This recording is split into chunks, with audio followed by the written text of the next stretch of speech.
Alright, what's going on, big dogs? Welcome back, and in today's video we're going to be going over the ultimate returning and new player's guide to New World. So sit back, relax, grab a snack, and let's dig into this.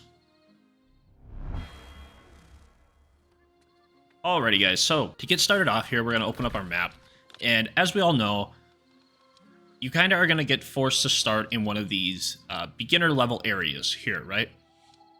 Windsward, Everfall, and Monarch's Bluffs. Now, of course, you're going to have to go through the beginning, create your character, decide, boy, girl, that kind of junk.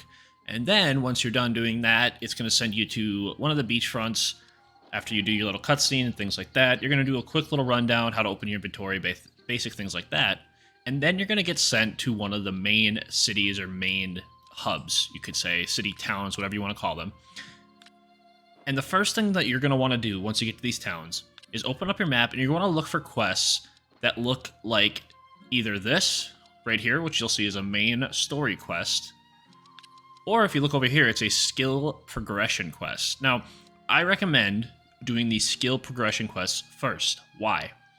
Because these skill progression quests are going to teach you certain things that a lot of you just wouldn't know otherwise. So, yes, some are pretty basic, like where your storage shed is here in...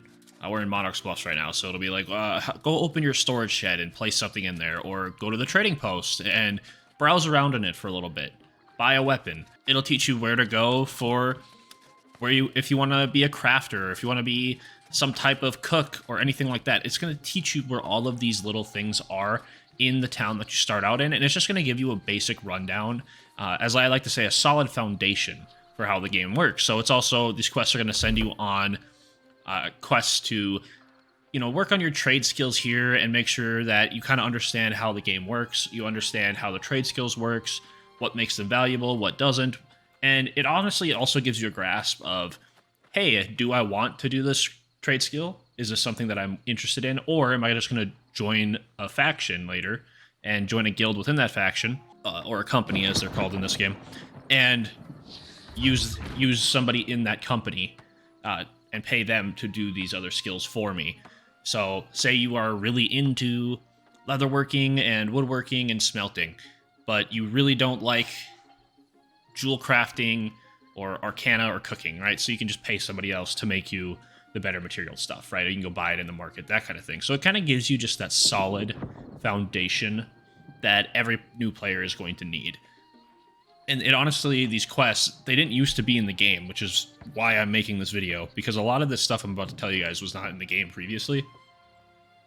And so it did make the early game kind of a struggle for a lot of new players. So hopefully this video does help with that. Next, while we're sitting here in the trade skills and weapon mastery stuff here, I want you guys to understand that you do not need to worry about any of this. Okay? So, attribute-wise, the best part about New World is that you are able to just, at the flip of a switch, change how your character plays.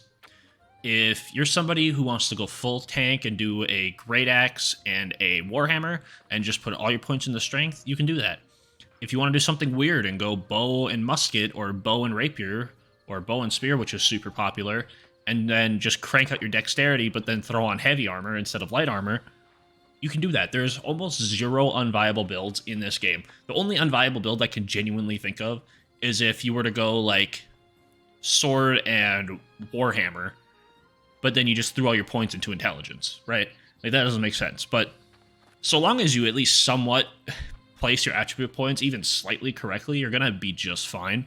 And not only that, you're able to respec for free until you hit level 20, which is honestly quite a long time, and it gives you time to play around with all the weapons as well to really see which ones you like and which ones feel good to you. Not only that, you notice I have several of the weapons used up already. But like my great sword, my great axe, my spear, my rapier, and my hatchet are all below level 10, which means if I go into here, I can still respec for free. Until your weapon is weapon level 10, which honestly does take some time, you can keep respecing for free and just trying out different builds. And honestly, if I were to go back here, if I wanted to respec my warhammer, it's level 13. It's 13 Azoth. 13. That's nothing. I get 13 Azoth walking out of the city. I swear to God. That's nothing. And same with your attributes. You want to respec your attributes? 142 gold right now. Right? 142 gold to respec, I believe, over 200 points. Like, you're not going to have to worry about this stuff, guys. Don't think that what you're putting into your character is got to be this, like, character-long commitment and anything like that. You can literally max out your character if you want on every one of these skills, every one of these weapons, and then late game, you can literally just, at the flip of a switch, you can play whatever class you want. That's one of the beautiful things about this game, and I'd see a lot of new players really stressing out about that.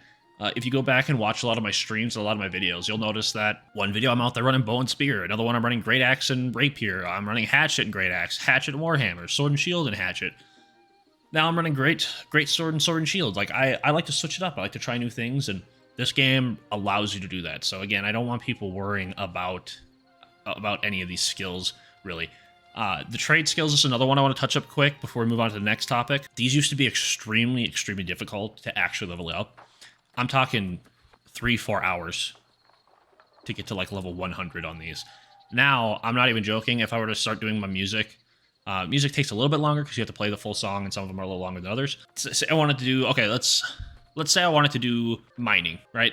It's going to take me, it used to take me like 2 hours to get to where I'm at right now. It took me like 20 minutes to get from, when the update rolled out, I was like level 60, and now I'm level 98. It took like 25-30 minutes tops, which is extremely, extremely fast. I've seen people who are able to get their mining skill from, their mining and logging skill in some cases, from 0 to like 150 in maybe an hour. Maybe. And that's over. And that's not even them stopping to do it like out of the necessity to do it. They're just out in the world questing, and they're like, I want to chop down this tree or chop down a couple of these because I know I'm going to need them here when I level up or whatever. So don't fret about this kind of stuff, guys. Play the game, go with the flow, do what you want to do. Which brings me to my next point, and is honestly one of my more, is definitely more of a personal opinion, but I think this is going to help a lot of you in the long run. So, first and foremost, this is an MMORPG, right? This is a game where you're going to be able to create your character and do whatever it is you want to do with him or her. Or they, them, whatever. Do whatever you want, okay? And so because of that, though, I strongly urge people, and I've said this with every person I've played with, and people who have tried to help me, do not play with somebody who is massively ahead of you. If you and your friend are just starting out on this game and you want to play together because you guys have similar play styles and whatever, go ahead. That's fine. What I'm talking about is if your friend is a max level character and is like, oh, I'll just start a new character and I'll come play with you. Don't do it. Play the game by yourself until like level 20, 15 to 20. Get a solid foundation of what you as a player want to do with this game. I see way too many people, and I see it in global chat all the time, I see way too many people who are on these high-end levels because, I'm going to be honest, the end game of this game has gotten so much ridiculously better, especially since Brimstone Sand has got out. It is a ton of fun. But with all the updates they've added in over the last year, the early game is just as fun, and the early game teaches you the foundations and the fundamentals you're going to need once you get to level 60. Once you get to these high-end, high-level endgame dungeons. It teaches you the foundations, it gets you ready for that kind of stuff. And not only that, you get to explore this beautiful world that they've created. And I see way too many level 60s, high-level players, not even level 60s, anywhere from like 30s and 30 plus, of just trying to rush their friend into the same level as them so they can quest together, so they can do all these crazy dungeons together. And to me, you're going to miss out on so much of this game, and I honestly see way more people getting pushed away in that sense. I've had it happen to me plenty of times, games like Destiny 2, Elder Scrolls Online, and even World of Warcraft, where I'll join in. I joined Destiny 2, this is a perfect example. I joined Destiny 2 at launch. I really, really liked the game. I still play it to this day. However, I took a huge break in between. I took like a 1.5 year break from it because when I first started, I had a couple friends who stayed up nonstop, basically, and played this game for weeks and months on end. And I was a busy kid.